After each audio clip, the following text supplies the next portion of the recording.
জাজ মাল্টিমিডিয়া নিবেদিত horror movie জিন।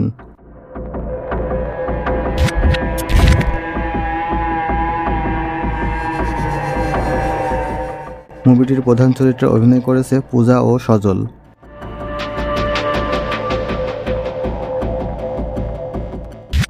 জিন মুভির গল্প নিয়েই আজকের ভিডিও। চলুন তাহলে শুরু করি জিন মুভির গল্প। গল্পটা শুরু হয় রাফসানের বেডরুম থেকে। মাঝরাতে রাফসান লক্ষ্য করে তার পাশে তার ওয়াইফ মনা নেই। রাফসান উঠে মনা মনা করে ডাকতে থাকে, কিন্তু মনার কোনো সারা শব্দ পায় না। ওয়াশরুম চেক করে, সেখানেও সে নেই। এরপর রাফসান মনাকে খুঁজতে দোতলা থেকে নিচতলায় যায়। গিয়ে দেখে সে একটি আয়নার সামনে দাঁড়িয়ে আছে। রাফসান মনা বলে ডাক দেয়। মনা ভৌতিক কণ্ঠে উর্দু ভাষায় বলে, আমি তোর মনা না। এরপর সে রাফসানের দিকে তাকায়। মনার ভৌতিক চেহারা দেখে রাফসান ভয় পেয়ে যায়। সে একটু একটু করে রাফসানের দিকে এগোতে থাকে। হঠাৎ মনা সেন্সলেস হয়ে যায়। রাফসান তাকে রুমে এনে শুইয়ে দেয়। সকাল হয়। রাফসান নাস্তার টেবিলে আসে। এসে দেখে সকালের নাস্তায় অনেক আয়োজন। রাফসানের মা বলে, তোর বউ সবকিছু নিজ হাতে বানিয়েছে। রাফসান একটু টেস্ট করে বলে, মনা এত ভালো রান্না করতে পারে, আগে জানতাম না তো। মনা বলে, তুমি আমার সম্পর্কে জানোটা কি শুনি? রাফসান বলে, অনেক কিছুই জানি। তুমি ভালো উর্দু জানো। মনা বলে, আমি তো উর্দু জানি না, এই জন্যই তো আমি হিন্দি উর্দু কোনো সিনেমাই দেখি না। রাফসান কিছুটা অবাক হয়। সে নাস্তা শেষ করে তার স্টুডিওর উদ্দেশ্যে বের হয়ে যায়। রাফসান একজন ফটোগ্রাফার, তার নিজের একটা ফটো স্টুডিও আছে। ওই দিন রাতে রাফসান আর মনা ঘুমিয়ে আছে।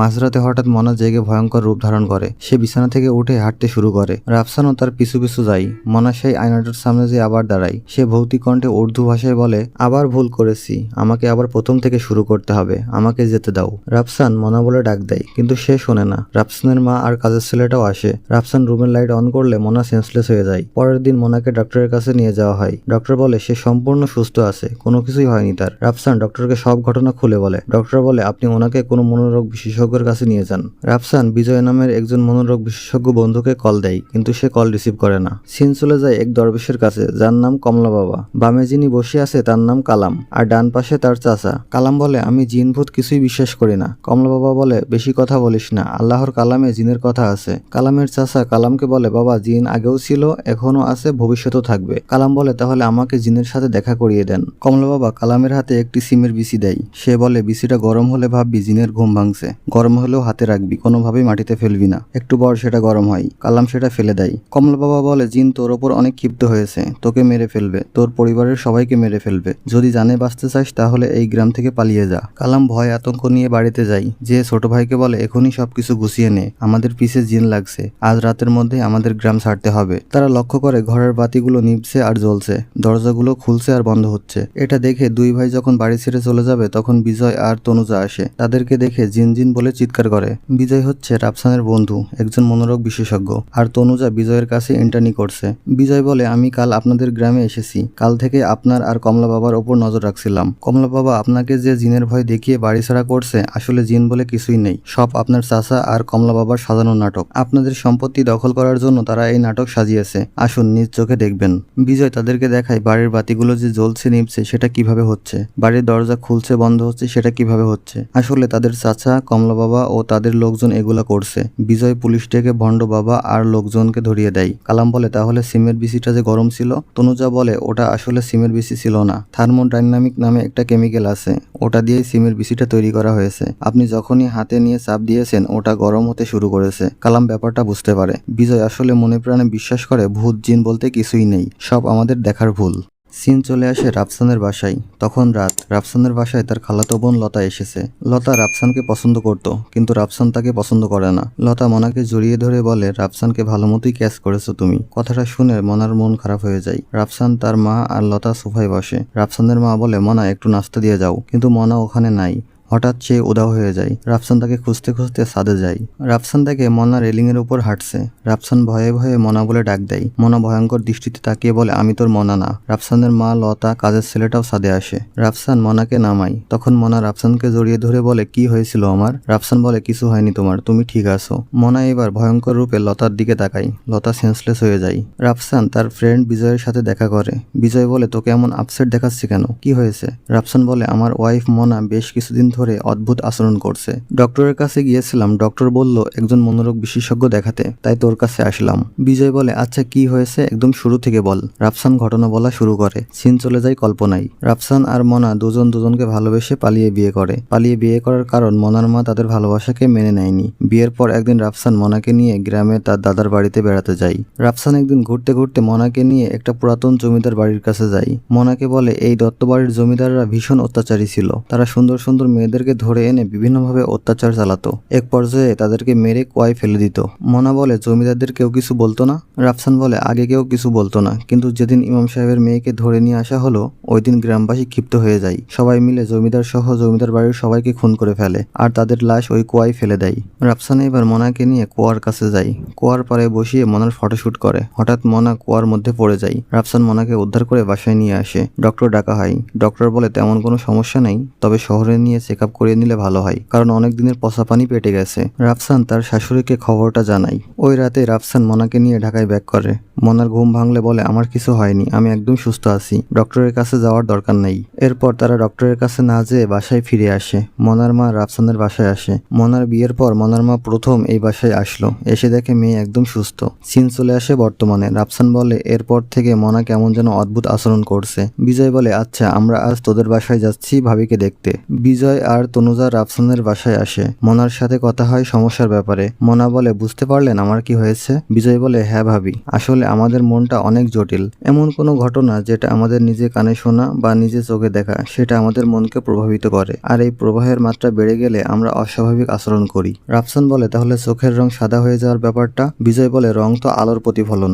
যখন কোনো বস্তু হতে 100 ভাগ আলো প্রতিফলিত হয় তখন আমরা সেটাকে সাদা দেখি, আর প্রতিফলিত না হলে কালো দেখি। এমনও হতে পারে ভাবি সাদা কোনো লেন্স পড়েছিল। বিজয় বলে ভাবি আপনার নিশ্চয়ই কোনো সাদা লেন্স আছে? মনা বলে আছে। রাফসান বলে তাহলে রেলিংয়ে হাঁটার ব্যাপারটা কি ব্যাখ্যা দিবি তুই? তনুজা বলে এটা তো আরো ইজি। যখন আমরা 5 ইঞ্চি উচ্চতার কোনো রেলিংয়ে হাঁটি তখন কিন্তু আমরা পড়ে যাই না, কারণ তখন আমাদের মনে উচ্চতা ভীতি কাজ করে না। কিন্তু আমরা যখন 5তলা বিল্ডিং এর সমান উচ্চতায় হাঁটি তখন উচ্চতা ভীতির কারণে আমরা পড়ে যাই। মনা যখন রেলিং এর উপর দিয়ে হাঁটছিল তখন তার মনে উচ্চতা ভীতি ছিল না, তাই সে হাঁটতে পেরেছে। বিজয় বলে আজ সারা রাত আমরা ভাবিকে অবজারভেশনে রাখবো। বিজয় ড্রয়িং রুমে ক্যামেরা সেট করে রাখে। সে ক্যামেরার দিকে লক্ষ্য রাখছে। হঠাৎ দেখে মনা ভয়ঙ্কর রূপে কিচেনে এসেছে। বিজয় দ্রুত কিচেনে যায়। মনা একটি বটি হাতে নিয়ে উর্দুতে বলে আজকে সবাইকে মেরে ফেলবো, কেউ বাঁচতে পারবে না। মনা রাফসানকে ভালোবাসার পর থেকে আমার কাছে আসে না, মনা শুধু আমার কাছে থাকবে, আমি একে একে সবাইকে মেরে ফেলবো। বিজয় বলে তুমি কে? সে বলে আমি মনার প্রথম ভালোবাসা, মনা শুধু আমার।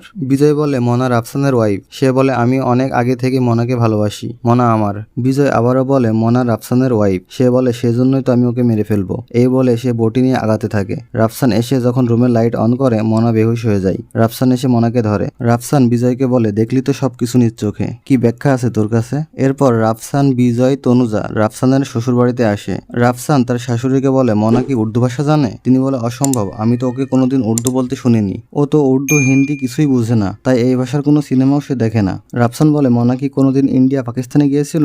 তিনি বলে না, ও যায়নি, আমি আর ওর বাবা অনেকদিন পাকিস্তানে ছিলাম ব্যবসার কাজে। বিজয় বুক সেলফে দেখে একটা উর্দু ভাষা শেখার বই। সে বইয়ের কয়েকটা পেজের ছবি তুলে। রাফসানের শাশুড়িকে জিজ্ঞাসা করে বইটা কার? তিনি বলে ওটা মনার বাবার। সময় পেলে মনা ওই বই সহ অন্যান্য বই নিয়ে ঘাটাঘাটি করত। পড়তে পারুক আর না পারুক, ছোটবেলা থেকেই সবসময় বই নিয়ে ঘাটাঘাটি করতো সে। এরপর বিজয় রাফসানের দাদার বাড়ির ওই পুরাতন জমিদার বাড়িতে যায়। সে ভিতরে ঢুকে। ভিতরের পরিবেশটা ভুতুরে। হঠাৎ বিজয় লক্ষ্য করে বাড়িটার একটা দেওয়ালে উর্দুতে মনার নাম লেখা। বিজয় খুব অবাক হয়। সে ভাবে এখানে মনার নাম লেখা থাকবে কেন? এরপর ওখানে রাফসান আসে। রাফসান বলে তুই এখানে? আমি তোকে খুঁজে পাচ্ছি না, দাদি খাবারের ব্যবস্থা করেছে, চল। এরপর রাফসান, বিজয় আর তনুজা রাফসানের দাদার বাড়িতে যায়। বিজয় দাদিকে জিজ্ঞাসা করে দত্ত বাড়িতে মনা নামের কেউ ছিল? দাদি বলে দত্ত বাড়ির শেষ কর্তা নরেন দত্ত যেদিন মনাকে তুলে নিয়ে গেল সেদিন গ্রামবাসী দত্ত বাড়িতে হামলা চালালো, মেয়েটাকে বাঁচাতে পারেনি। গ্রামবাসী দত্ত বাড়ির সবাইকে মেরে ফেলে। এরপর তাদের লাশ কুয়ার মধ্যে ফেলে দেওয়া হয়। বিজয় বলে এ কথা কি মনা জানে? দাদি বলে আমি বলিনি। রাফসান বলে আমি বলেছিলাম। এইবার বিজয় একটা রেজাল্ট দেয় রাফসানকে। বিজয় বলে ভাবি যখন গল্পটা গল্পটা শুনেছিল তোর কাছ থেকে, তখন থেকে ভাবি নিজেকে দত্তবাড়ির মনা ভাবতে শুরু করেছে। রাফসান বলে, দত্তবাড়িতে খুন হওয়া ওই মেয়েটার নাম যে মনা সেটা তো আমার মনা জানতো না। বিজয় বলে, ভাবি ওটা ওই বাড়ির দেয়ালের লেখা দেখে জেনেছে। রাফসান বলে, আমার মনা তো উর্দু পড়তে জানে না। বিজয় বলে, তোর শ্বশুরবাড়িতে উর্দু শেখার বইয়ে ভাবি তার নিজের নাম উর্দুতে অনেকবার লিখেছে। উর্দুতে নিজের নামের প্যাটার্ন কেমন হয় ভাবি সেটা জানে, সেজন্যই দত্তবাড়ির দেওয়ালের নামটা যে মনা লেখা সে সেটা বুঝতে পেরেছে। আর এখন ভাবি অচেতন মনে নিজেকে দত্তবাড়ির মনা ভাবছে আর এমন অদ্ভুত আচরণ করছে। মূল কথা হচ্ছে ভাবির মাথায় ওই জমিদার বাড়ির গল্প সবসময় ঘুরপাক খাচ্ছে, তাই সে এমন আচরণ করছে। বিজয় বলে, তুই এক কাজ কর, ভাবিকে নিয়ে কয়েকদিনের জন্য কোথাও থেকে ঘুরে আই, আমি ফিরে আসি, আমিও তোদের সাথে যাব। এরপর তারা চারজন একটা রিসোর্টে ঘুরতে যাই। মনা আর রাফসান ঘুমিয়ে আছে।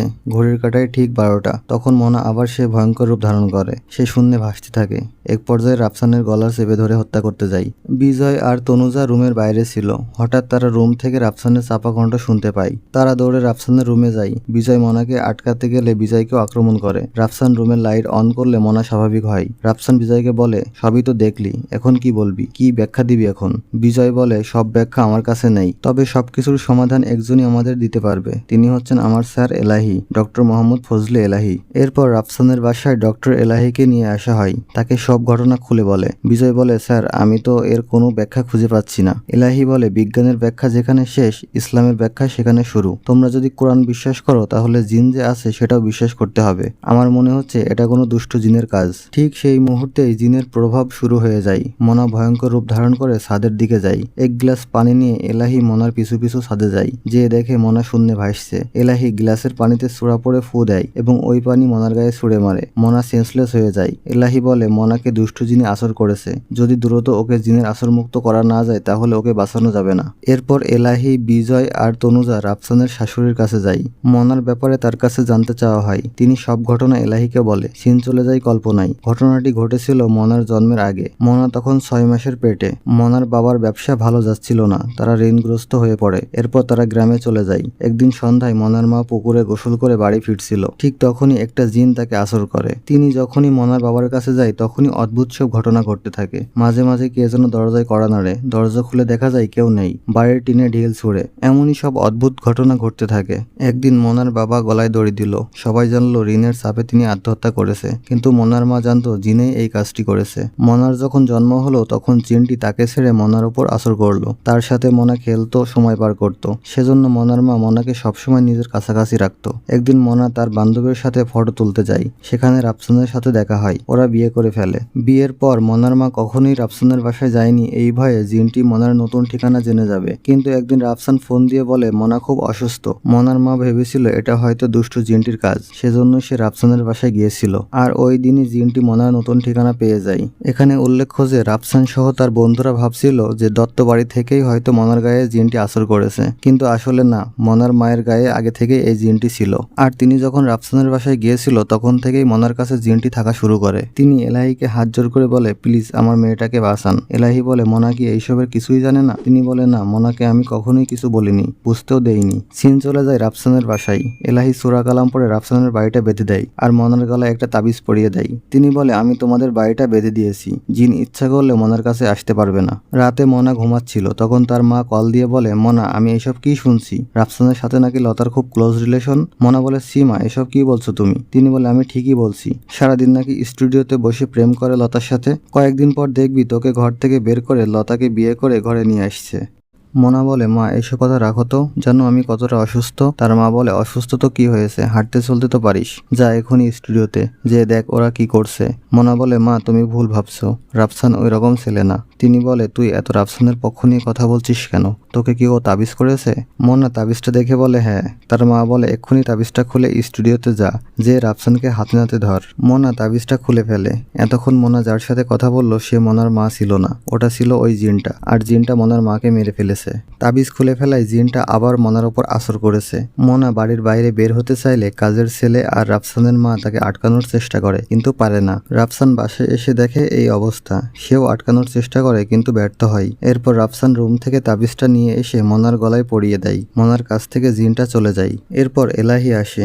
তিনি বলে বাড়ি বাঁধা, তাবিজ এইসব দিয়ে কাজ হবে না, এটার জন্য একটা পার্মানেন্ট সলিউশনে যেতে হবে। রাফসান বলে আপনি কিছু একটা করেন, আমার মোনাকে বাঁচান। এরপর এলাহি তাদেরকে নিয়ে নির্জন একটা বাড়িতে যায়। এলাহি বলে আমি এই বাড়িতেই জিন তাড়ানোর কাজ করে থাকি, তোমরা সবাই অজু করে নাও। এরপর সবাই অজু করে আসে। এলাহি এর মাঝে জিন তাড়ানোর সকল ব্যবস্থা করে ফেলেছে। তিনি বলে যা কিছুই হয়ে যাক না কেন, তোমরা কেউ এই বৃত্তের বাইরে যাবে না, যতক্ষণ এই বৃত্তের মধ্যে আসো ততক্ষণ তোমরা নিরাপদ। এরপর তারা গভীর রাত পর্যন্ত এই বৃত্তের মধ্যে অপেক্ষা করতে থাকে। হঠাৎ জিন মনার মায়ের রূপ ধারণ করে মনাকে ডাকতে থাকে। মনা বৃত্তের বাইরে যেতে চাইলে রাফসান তাকে আটকায়। মনার মা বৃত্তের কাছাকাছি আসলে পুড়ে ভ্যানিশ হয়ে যায়।